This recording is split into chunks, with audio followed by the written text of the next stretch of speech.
Tonight, the first weekend concert kicks off at the brand new Allianz Ampitheater. Rick Springfield will headline the new venue's first show. While there's a lot of excitement surrounding the performance space, those who live next to it are worried about parking in the area and think there might not be enough to fit everyone. Raven Brown joining us now to share their concerns. Well, parking has been a major topic of discussion here in the Oregon Hill neighborhood. Some people say that they agree that there needs to be some way to mitigate parking in this area, especially when it comes to summer events and the Allianz Amphitheater opening. Others say they are back and forth on the issue, but the main problem they're seeing is that there's not enough parking in the city when it comes to some of these summer events, and people are parking here instead, leaving them with nowhere else to park. I mean, I think we've seen a lot of people in the neighborhood be really concerned about that, and there's definitely parts of the neighborhood that are more strongly affected by it than others. Sarah Pavlik and Henry Lutz both live in the Oregon Hill neighborhood, right by the new Allianz Amphitheater.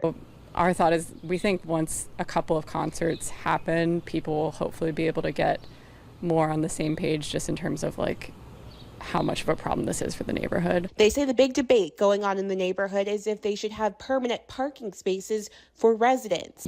It'll be interesting to see, even if we do get that, if people will continue to just park here for shows or not, or if that will solve the problem. They already have had to deal with people parking in their neighborhoods with events happening on Browns Island. People have been pretty high-strung about everything to do with the amphitheater, like the sound levels and now the parking situation, and it's I think we're just going to have to play it by ear as a neighborhood and figure it out as we go along. Now, with a jam-packed lineup already booked for the new amphitheater, neighbors hoping the venue will give back in one way or another. Regardless of if they say that they're not directing people to us, it is affecting us even with the noise levels. And 11 p.m. for this, cutoff is late for a lot of people, especially those with children. So things like we don't have a lot of trash cans in the neighborhood. A lot of our sidewalks are pretty beat up. I think that for an amphitheater who's bringing in a lot of money, I think that they could give back. In a statement, a spokesperson for the Allianz Amphitheater told us,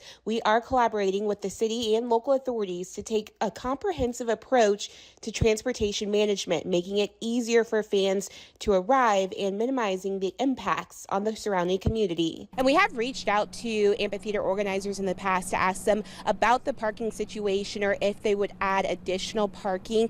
They said that they have done numerous traffic studies and that there are thousands of open parking spots and some parking garages within about a 15-minute walk from the venue. In Richmond, Raven Brown, 12 on your side.